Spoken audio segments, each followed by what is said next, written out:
Dear beloved Thầy, dear beloved brothers and sisters, dear friends, thank you for being here. Today is September 23rd, 2018, and we have a day of mindfulness. And I'm very happy to see all of you here, and especially my young brothers and sisters who were just ordained less than 2 weeks ago. 2 weeks now? Exactly 2 weeks. Let us bloom flowers. I remember very vividly the day that I was ordained. My hair was long, over way below my waist, and before the ceremony, Sister Jewel, Nghiem, she and I sat in front of the meditation hall. It was in the upper hamlet, and she got our comb and combed my hair and braided my hair and played with my hair for the last time. For some reason, I really remember that moment. And during the ceremony, when I repeated after Thầy the vow to cut off my hair, shaving my head today, I vow to transform all of my afflictions. Cạo sạch mái tóc, nguyện cho mọi người dứt hết phiền não, độ thoát cho đời. So shaving my hair completely today, I vow to transform all of my afflictions and to help all living beings to transcend the path of sorrow. And I read very loudly, I repeated very loudly, and tears were streaming down. I felt that moment very deeply, and even in this moment, after over 18 years now, that moment is still very alive in me. And afterwards, after our hair was cut and shaven, and we had a chance to take some pictures with our teacher, and I knelt up next to him, and I bowed to our teacher, who we call Thầy. I bowed to him, and I said, "Respected Thầy, I will do my best to practice so not to disappoint, not to betray your love and trust." And Thầy, I was on his side, and he looked over like this, and Thầy said to me, "Thầy trusts that you will do that, and you will help many people." And these words, his words are still very alive in me. And my novice years, the first 3 years, were not very easy. I cry often. I was infamous for crying in public and in private. I could cry anywhere, on the toilet stall, in line, sitting with the Sangha at formal meals, at night when I'm all alone. So, and when we had the first retreat for teenagers, I did not want to participate in it. I would rather do something else than to take care of the teens, because looking at them brought up sad memories of my teenage years, and so I didn't want to work with them. And it's just like Thầy knew his mind, and thus he knew his students' mind. Just one day, Thầy just said to me, "My child, practice so that one day you'll be able to help so many young people." And I remember another incident. there were Vietnamese people coming from Germany, from the United States, from many European countries, and we had a retreat for Vietnamese-speaking people. And I also felt a bit uncomfortable being around Vietnamese people, because my brother and I grew up in Vietnam, and we were children of the Vietnam War. We were Amerasians. So there was a lot of discrimination, a lot of denigration towards mixed children. And so to me, when I came to the US and living with foster parents, I was very happy to be away from the Vietnamese people. But it's just, wherever you go, there you are. After 16 years of being in the US and getting my higher education, I ended up becoming a nun. And I was a student of a Vietnamese teacher, and I was planted right in the midst of a Vietnamese community. And so I was not comfortable being around too many Vietnamese people. I just felt maybe it was just from me, not necessarily from them, because I think they were quite fond of me, but I just felt still that that complex, that sadness, that shame of being a mixed child. And so again, I also avoided them. And my teacher, he just knew it. And so he said to me on one day, he said, "My child, keep practicing, and you'll be able to help many Vietnamese people one day." So Thầy gave me many koans, many challenges, and I have kept his words and continued to practice. And today, even sitting here, what's most valuable for me, being in the community for almost 19 years, is that practice, practice, and practice. And what do we practice? Very early in my novice year, maybe even the first few months or the first year, Thầy went to Germany and gave a talk in a conference for Protestants. There were 7,000 people. And Thầy asked me to transcribe that talk and to edit it. And I remember that night, I felt so restless. This was my first assignment from our teacher. And I felt nervous because I didn't know if I could do it, because I had never transcribed a talk, never edited a talk, even though I studied creative writing. This was something different, and it was for our teacher nonetheless. And also I was at the same time filled with this sense of self-importance. Wow, Thầy, not just anybody, Thầy entrusted this big task, in me. I'm going to transcribe this talk and have it published. And that night, it was already 10 o'clock, and I just couldn't be still.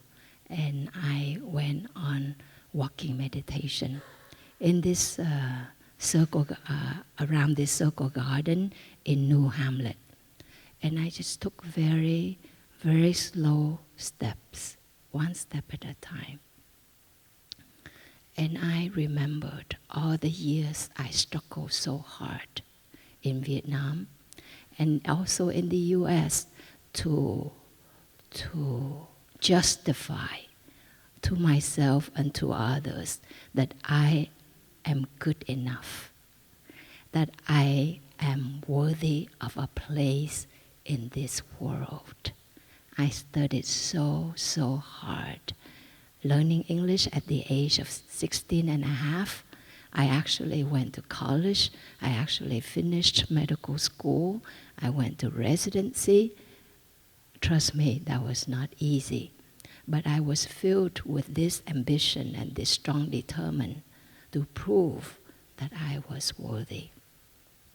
So as I was doing the walking meditation around this garden, I remembered how hard I tried and still how empty I feel inside. How it was sometimes you feel superior, and then sometimes you feel so inferior. And sometimes you feel both superior and inferior. Or you try to be equal to somebody, and yet you always feel either superior or inferior. So I just reminded myself, I didn't make it. It didn't bring me true happiness out there, the 30 years that I lived out there. So I didn't want to bring that mentality into my monastic life. So I walked and walked and walked for over an hour to see that whatever I would do in my monastic life, it would not serve the purpose of proving myself.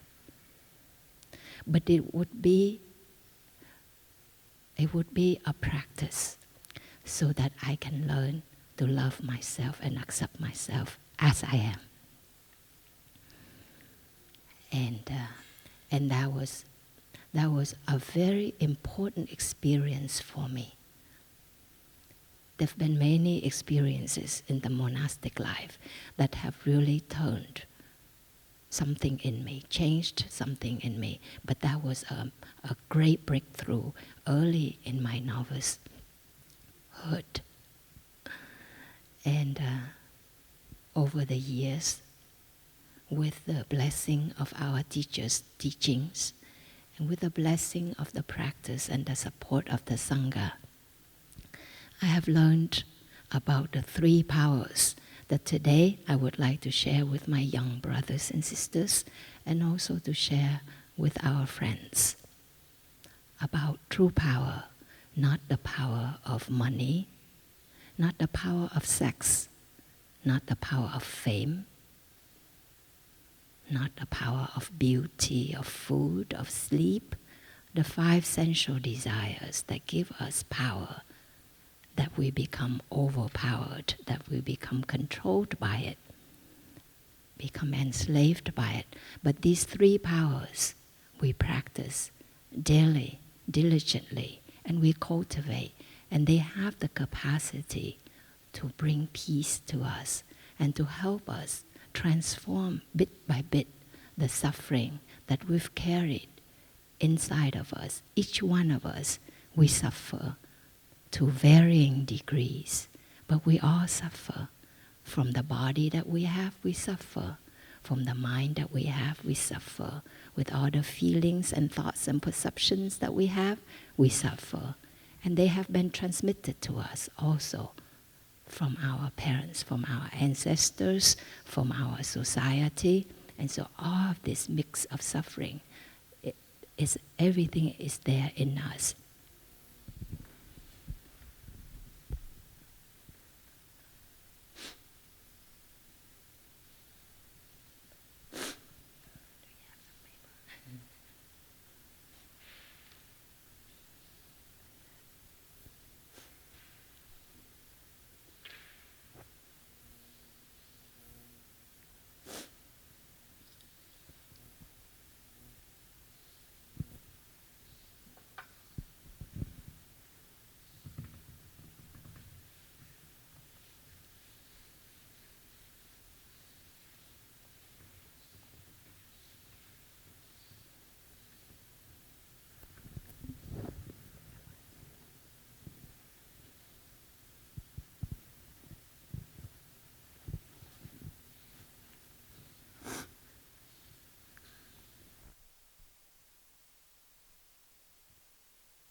the three powers that we cultivate in our spiritual practice.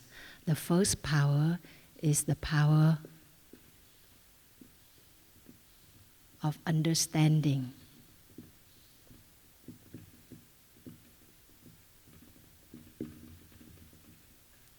The second power is the power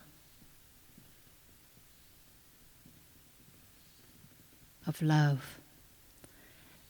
And the third power is the power of cutting off afflictions, or the power of transforming suffering.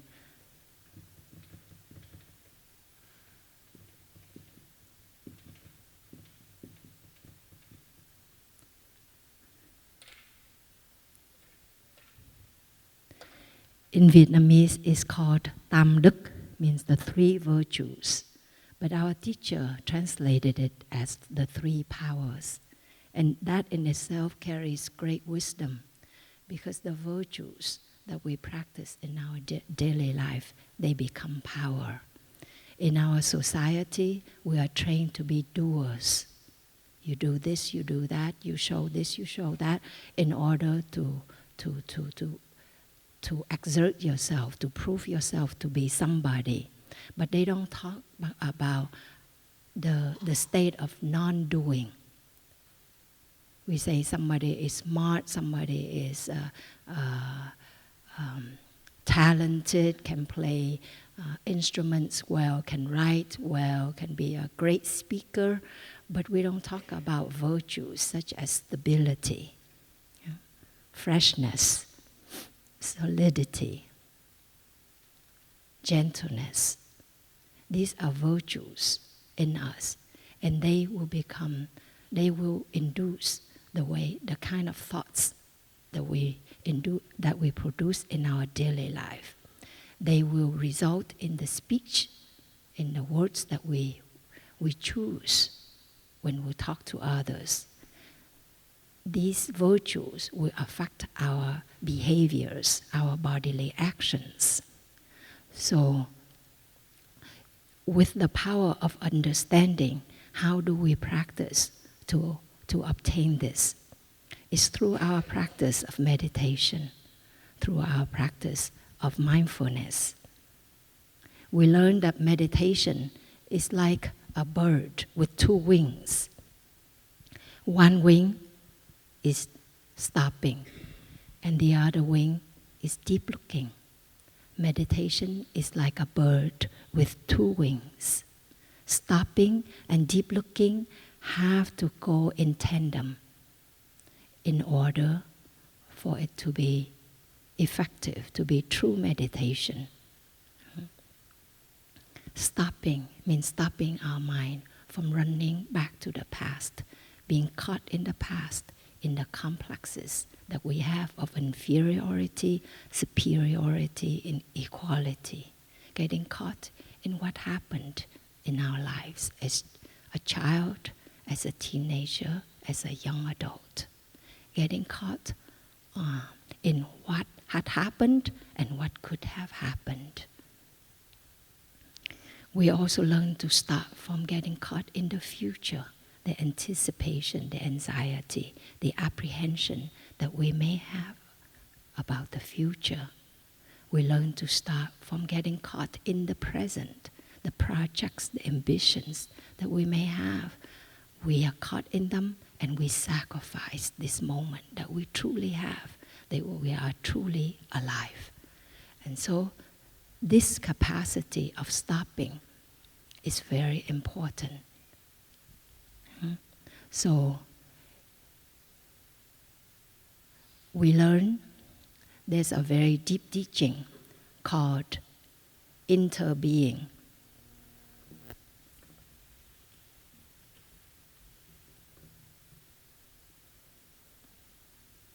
This is from stopping and deep looking that the Buddha taught this teaching about interbeing.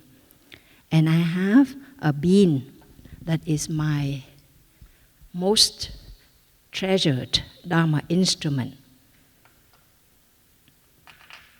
is a real bean. It's called a Yin-Yang Beam. Half of it is white and half of it is black. And on the white half, there is a black dot. And on the black half, there is a white dot. And it's called a Yin-Yang Beam. In the white, there's the black. In the black, there's the white. I call it an interbeam. An interbeam. Huh? And it demonstrates to the teaching of interbeing. The teaching of interbeing points us to right view of how we are. In us, there are our mother, our father, our ancestors, our society, our education, our upbringing, social circumstance. In the one, there's the all. The one contains the all. In stopping, there is deep looking. In deep looking, there is stopping. That is the nature of interbeing. So in our tradition, we practice a lot with mindful breathing. You will hear it again and again, but it is the most basic practice, the most fundamental practice for us. Whether you are here for the second time, or you are here for 30 years, or for our teacher who's been a monk for over 75 years. That is our fundamental practice, mindfulness of breathing. You are aware of the in-breath as it's flowing in. You are aware of the out-breath as it's flowing out. And because we learn to bring the mind to the breath, the mind stops wandering aimlessly to the past, to the present. The mind stops being caught in whatever that is happening. It brings itself back to the breath, to the body. That is a very deep practice of stopping. So let us practice that together. Come back to your in-breath. Recognize it as it is, in-breath. Recognize it as it is, out-breath. In-breath, out-breath.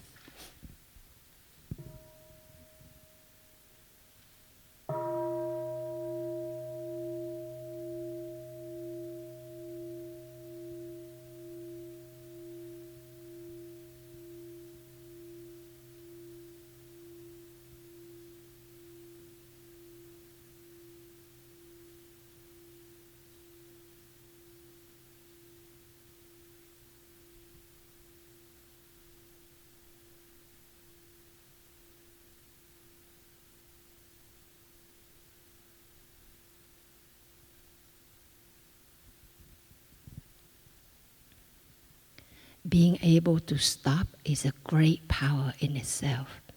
I'm sure you have been in situations when you really don't want to think those thoughts anymore, but you keep thinking them. You don't want to say those words, you know, that will destroy your relationships, what you've worked so hard for, and yet you still say them. You don't want to walk away, and yet you walk away. To be able to stop is a great power, and it is something we must cultivate in our daily life, to come back to our breath and release that thought with an out-breath. Release that word with an out-breath. Release that gesture. Just relax the body with the out-breath. And so daily we train ourselves a capacity to release, to let go, to relax the thoughts, to relax that feeling, to relax that tension in the body and in the perception that is stopping.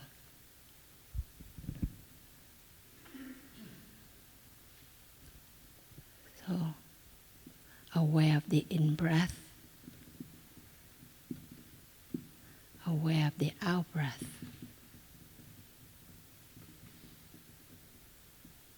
That is a practice of stopping. That is a practice of releasing, of letting go. That is a practice of mindfulness. Mindfulness means to remember, to know what is. The Chinese character for mindfulness.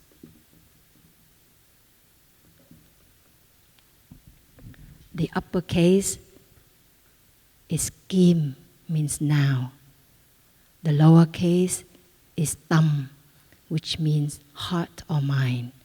So mindfulness means the mind that is in the now, in the here, or in short, mindfulness is the now mind. The now mind. The now mind is able to not hold on to the past or to get caught in the future. It can observe what is, what was, what will be with equanimity, but is not enslaved by it. That is the now mind. Yeah. The second exercise that we practice with our breathing is to follow the in-breath all the way through and to follow the out-breath all the way through. When I first practiced,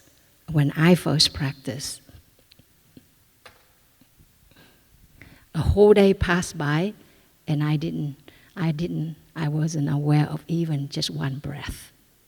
Even when the bell was invited, I just closed my eyes, and thought my own private thoughts and waited for it to be over with. So I would just tense up or hold my breath with the sound of the bell. But slowly, I learned to savor the breathing, the breath, to enjoy the in-breath, to enjoy the out-breath, to enjoy a moment of respite from my own suffering. To just taste peace, to taste lightness, to taste space. It is a great kindness to ourselves. And slowly, one breath here, one mindful breath there, one mindful breath some other time, we learn to be more and more aware of the breath. Not only that we become more aware of our breathing, but we also learn to follow our breathing. In breath, you follow it all the way through. There's a space like a plateau, and then the out breath, you follow it all the way through. And there's a space, a pause, then a new in breath will arise and you follow it all the way through. There's a plateau, you rest, you smile and release the tension, and then you follow the out breath all the way through. It sounds incredibly simple, but it is incredibly challenging. If you ever practice, you will know you are not able to follow even just 5 breaths in a row without seeing your mind jumping to some other thing. Oh, what's next? What? Or some thoughts, some feelings, something will stir up in your mind. So this is a simple but effective practice to just say, come back, come back, come back. And to follow in-breath and out-breath all the way through is to train ourselves with concentration. Mindfulness, strung together bit by bit, and it becomes concentration.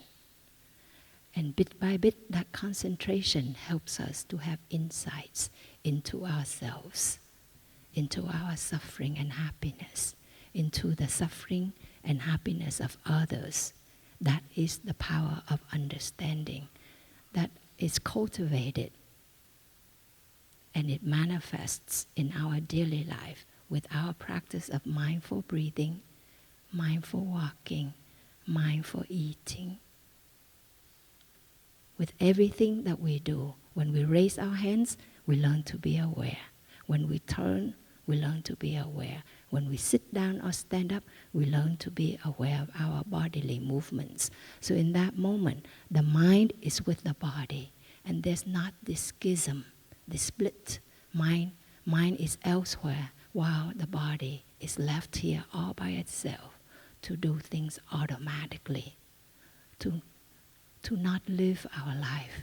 And then one moment we say, what have happened? How is it that I have grown old? Or how is it that now I'm so weak, I'm so sick, that I'm about to die, and I have not lived my life? I have learned that people who are afraid of death, that severely frightened about their death, most likely is because they have not lived their lives. If you live your life, if you are aware of your breath, of your body, and you take care of yourself in your daily life, you will not be so frightened by death. Because in practicing, you do see, for an out-breath to take place, you have to let go of that in-breath. And for the next in-breath to take place, you have to let go of the out-breath. And you see this constant flux and change. You see this nature of impermanence that is there in our breathing, in our walking, in our thoughts, in our feelings, in our perceptions. It's never the same. And so we learn to be familiar with life, and we learn to be familiar with death in our daily life. And the insight of interbeing is a great power. This power of understanding will help us to touch that love in us and to transform our afflictions. Our teacher has written calligraphies. Understanding is love. Love cannot be without understanding. Understanding is love. Let us enjoy a sound of the bell.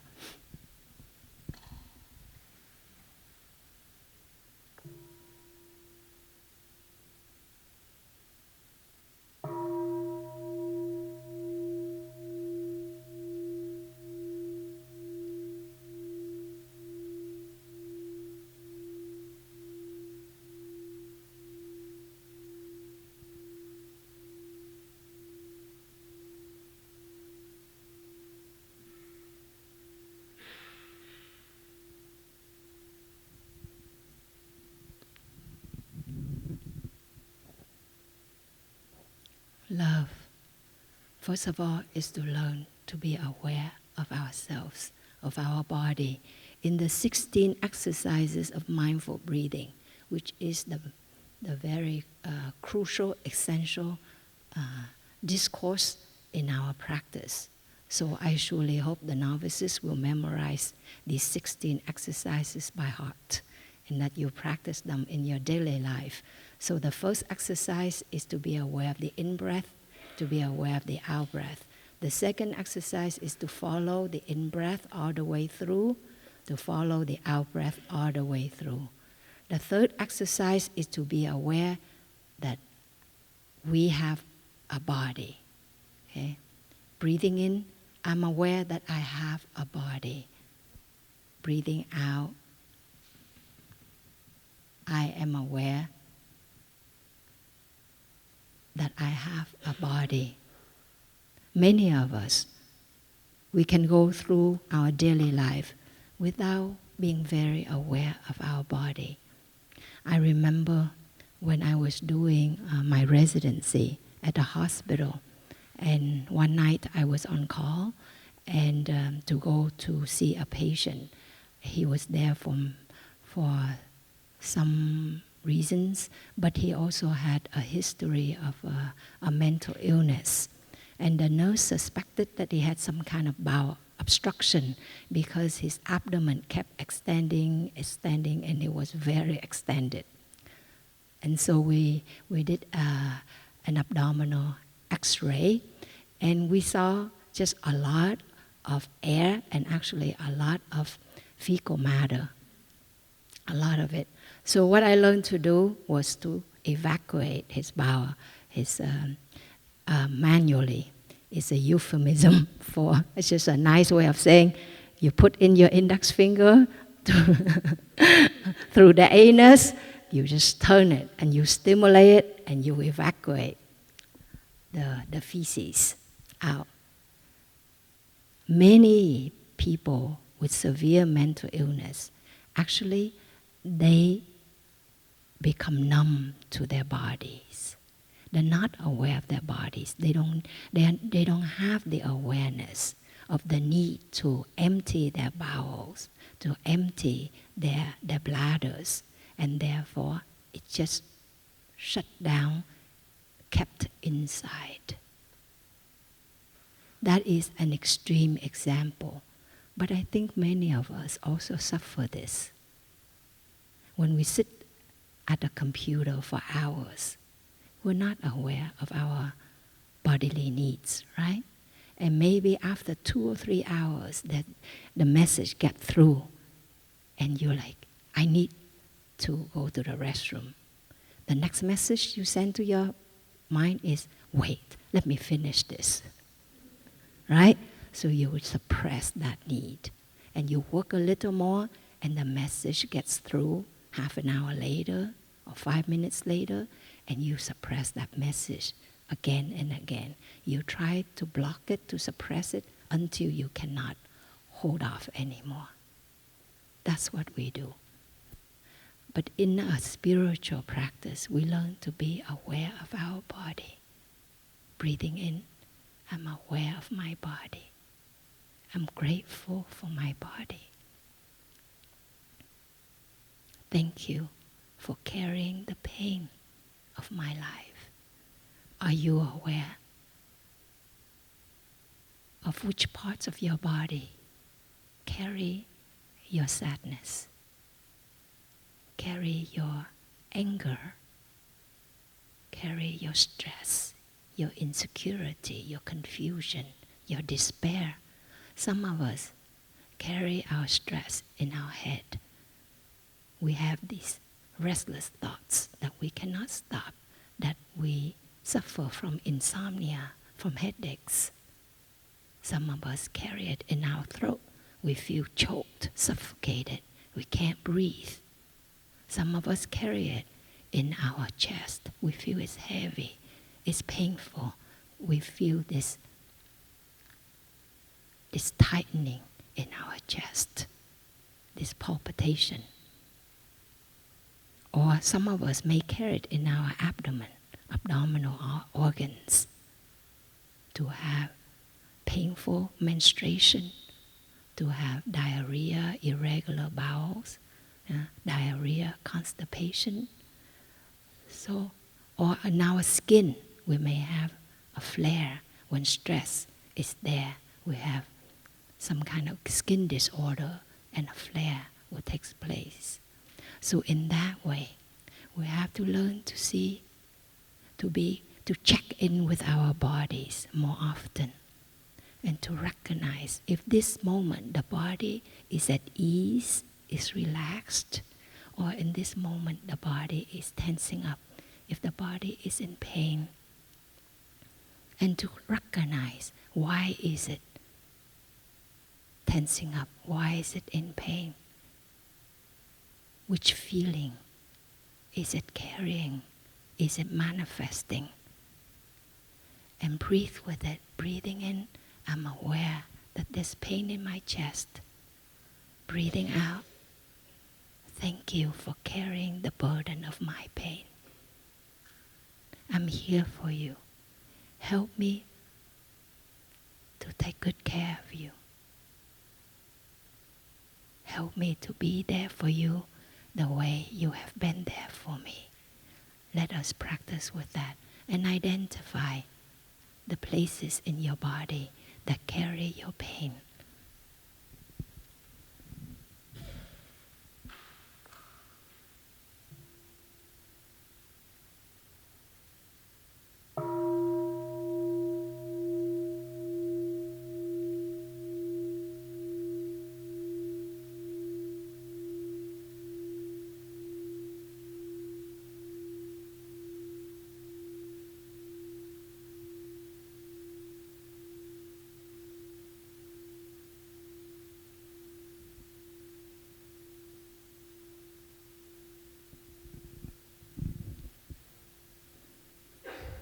The fourth exercise of mindful breathing.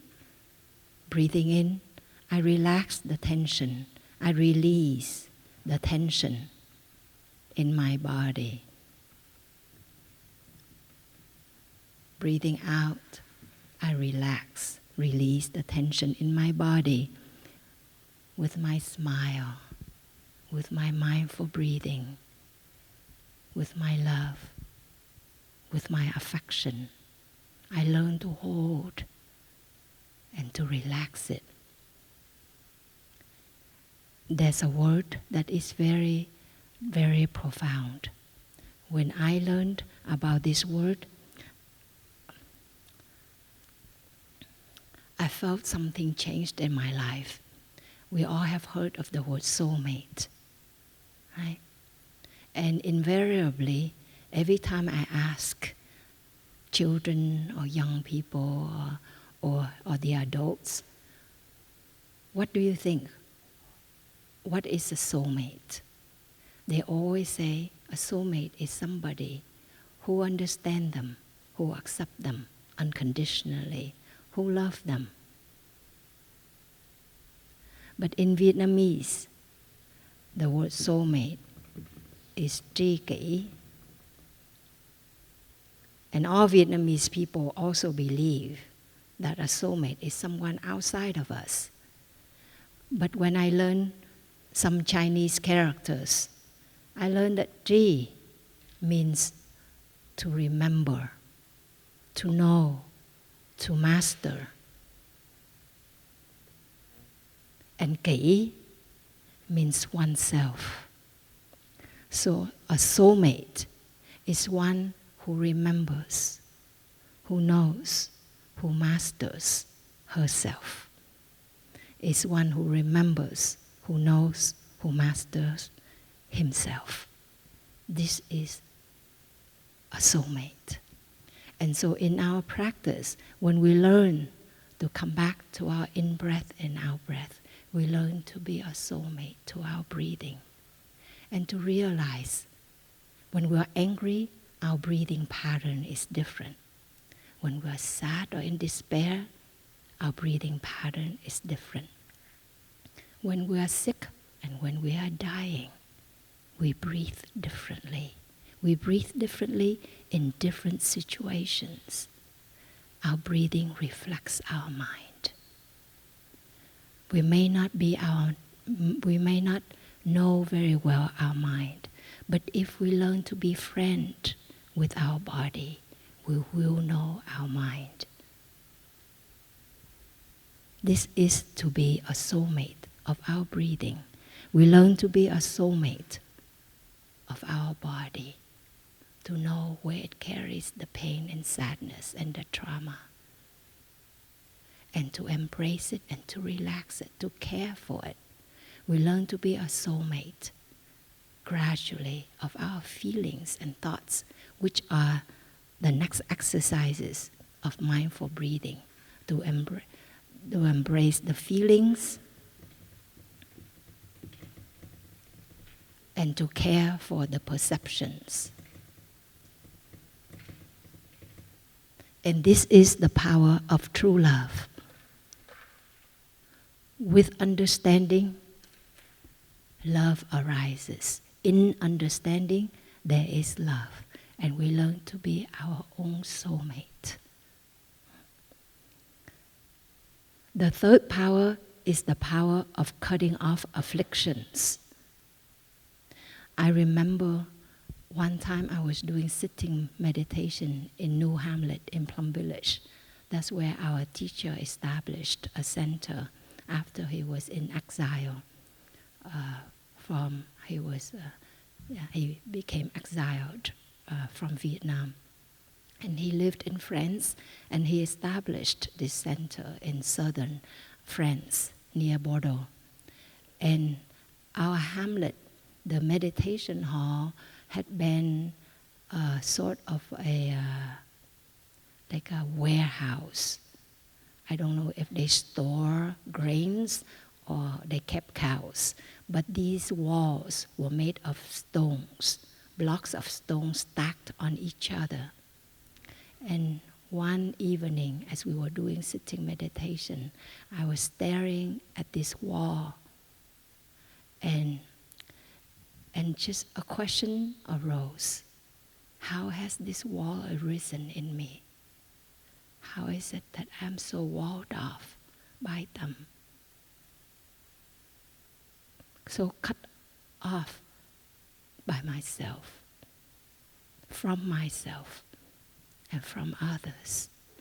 Outwardly, sure, I was smiling and talking. Outwardly, sure, everything seemed to be okay, except when I kept crying.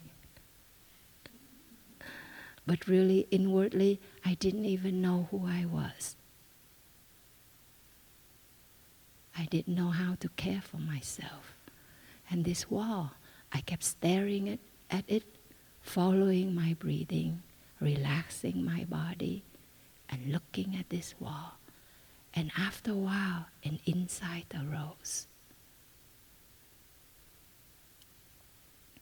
If I could just remove one small pebble lodged in between those blocks of stone, I can already see the light on the other side of the wall.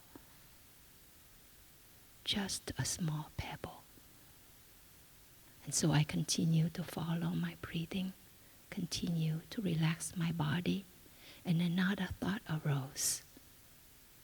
When that pebble is removed, it would be easier to remove the block of stone next to it, and then the one next to it, and the one next to it. And slowly these insights came to me. I don't have to remove all the stones in order to be free. I can already step over to the other side if only a few stones are removed. And the stones themselves, they will collapse on themselves. After a while, I don't have to remove one block of stone after another. They will collapse on themselves because they have built on a foundation of wrong views and wrong thinking, of separateness, of individuality, of me versus others. Many of us suffer in our life from traumas, abuse, physical abuse, emotional abuse, verbal abuse, sexual abuse. And as we become victims, we continue to victimize ourselves. All of us would assert that we don't want to suffer. We want to be happy, we want to be free. But if we learn to stop and look deeply, we will see it's the opposite. We are very addicted to our suffering. Very addicted. There is suffering. But the suffering does not transform with time because the addiction of suffering, the addiction to suffering is so strong. When you are angry, what kind of nutriments do you feed yourself? You listen to very harsh music. You get in a car, you drive fast. You say things that will cause more anger. in your own body, in your own mind, and cause people to stay away from you, to fear you. You see, the emotion hormone only has a half-life of 69 seconds. How is it that we can be angry for days and for our whole life? What feeds our anger? What feeds our despair? It's our thoughts. It's our own self-victimization. Poor me. I'm just a victim. Look, they're looking at me differently. They're treating me like I'm not worthy. We do that to ourselves. Even now, we are no longer children. Even though now we are already adults. And yet we continue to speak poorly towards ourselves, to think poorly about ourselves and others. That is addiction to suffering. And we also need to practice, to stop and to look deeply, to see that we are not just victims. We are perpetrators daily to ourselves. And we are also perpetrators to others as well. Very seldomly, one of us will say, I have hurt others. I have betrayed others. I have abused somebody in my life. In our spiritual life, we learn to claim this power of understanding, to see really that we are capable. In the victim, there's the perpetrator. In the perpetrator, there is the victim. We learn to look at it squarely, honestly, and to say, I'm sorry. I'm sorry that I have caused pain to myself. I'm sorry that I have hurt you. Only then can we be slowly free of our self-victimization. Only then we learn to feed ourselves with more positive thoughts, speech, and behaviors towards ourselves and others. Let us breathe with the sound of the bell. Just come back and breathe and send yourself that message. I'm here for you. Thank you for having been there for me all these years. Help me to love you, to care for you. I am sorry I've neglected you. I've abused you. I am sorry for all the pain I have caused towards myself and others.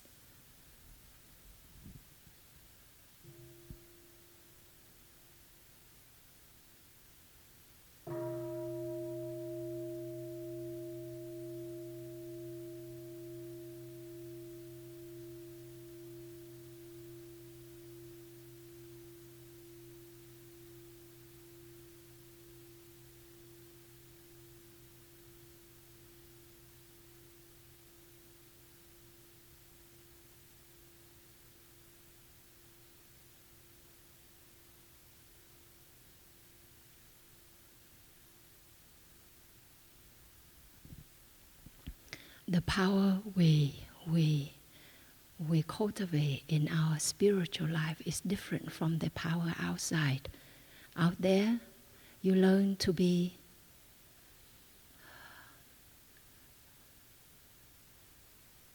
important in the way that you get to say, you are the first one to say something. You're the last one to say something. You are the doers, the makers. It causes us this need to compete, to compare, to put somebody down so that we can feel a little better about ourselves. And this, it takes place in our monastic life as well. Because after all, we wear the robe of a monastic. But inside us, we carry all the suffering of our ancestors, of our parents, of the life that we have lived out there for so many years. and of the negative habit energies that we continue to feed in our monastic life. To me, I think it's a great misfortune for those of us who have found a path, who've made commitment to the path. But if we do not diligently practice mindfulness of our breathing, mindfulness of our body, mindfulness of our feelings and perceptions day after day, then we are just a hollow vessel. A big tin can. It makes noise, but it doesn't have anything inside. We're just as insecure as ever before, or worse, because with time we become older and weaker, and we'll see the young ones coming, and we compare ourselves with them, and we see, oh, I'm not as strong as them. I cannot do the work that I used to do anymore. Now my younger brother or my younger sister is better than me. Therefore, I feel bad about myself. Therefore, I want to use my authority or power to intimidate them, to make them feel bad about themselves, because I feel bad and insecure about myself. That's what happens everywhere. So daily, I ask myself, when I do something, when I say something, what is my real intention? Really? Is it because I feel insecure? I need to do something to prove that I am worthy of a place in the community or in this world? Is it because I want somebody to look bad so that I can feel better about myself? It's good. It's painful to ask yourself those questions, but ask them often, because they will bring us this power of understanding and of true love. To be a soulmate to ourselves is to just look squarely at what arises and not to be afraid. Not to say, oh no, I'm better than that. Oh my gosh, how is it that I'm capable of thinking such thoughts? You know? Say, yes, I am capable of that and more. People will say to me, Sister D, you smile all the time. You must be very happy. And I would reply, yes, I am happy. Some of the time. But most of the time, I smile to my crooked thoughts. Humor is a great thing.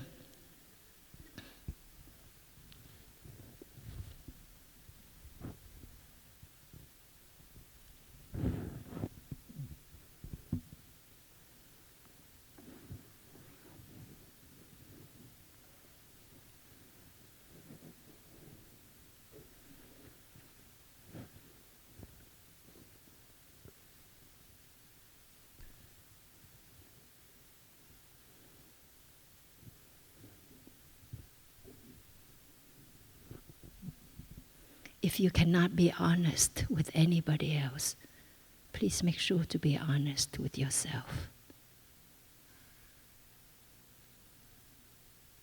It would be a great misfortune if we fool ourselves. One night, about a few years ago, I had a dream, and this was after I contracted Lyme disease. And I saw the many cognitive dysfunctions that took place in me. I couldn't read. I couldn't understand what I was reading. I couldn't recall what I was going to do, what I was going to say. It affected my speech. My pronunciation was very unclear. And I misused words. This was very, very frightening, because I tried so hard all my life to study and to be a good student, to be a successful person. And here everything I worked so hard for was slipping right through my fingers. And so in this dream I walked into a room full of people, and they were much older than me. They were very well dressed. They were talking very comfortably with each other. And I thought to myself, how can I teach these people? They're all professionals. They're all older than me. What do I have to teach them? So I felt a bit insecure, hesitant about that. And then a few moments later, it came to me. I can always talk to them about suffering and how to transform their suffering. Because surely every one of them has suffering within. And with that insight, I was imbued with confidence. And I said to them, dear friends, please sit upright. And they all sat upright. And then I woke up from the dream. In our monastic life, when people come and request for a retreat, like for health professionals, or for business people, or for politicians, a lot of time we think, how can we teach these people? Especially my siblings, I'm so young, I don't know anything, I didn't finish college, or I didn't study medicine, or I didn't study politics or business. How can I teach these people? So we feel uncertain, we feel anxious. But the truth is that our monastic life is to help us understand our suffering, our addiction to suffering, and to learn to hold it, to transform it, and to heal it. And that's what we teach others. You don't need a degree to do that. Many people with high degrees, but they suffer. They suffer seriously, and they don't know a way out. So the power that we have, the power of understanding, the power of love, the power of cutting off afflictions, they are potential energies in each one of us. And with our daily practice of mindfulness, we become stronger.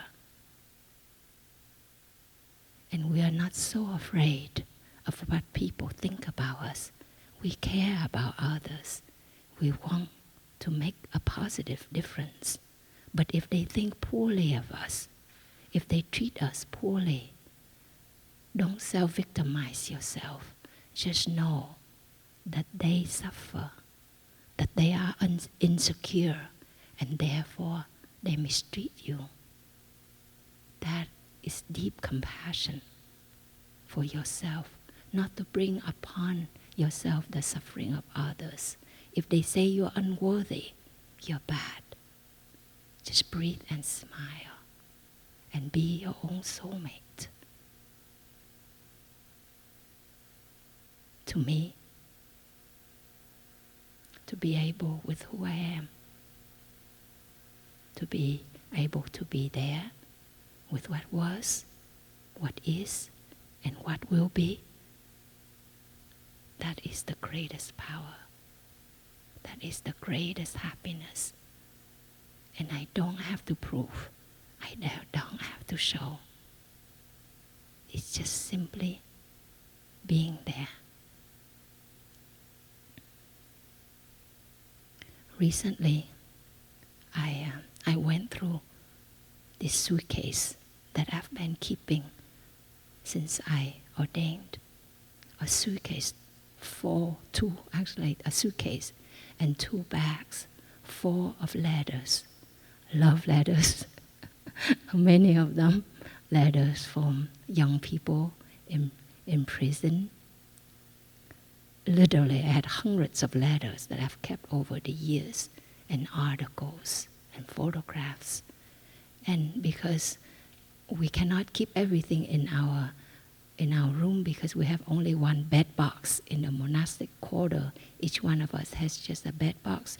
So I've had some lay friends to keep these, this suitcase and these bags for me over the years.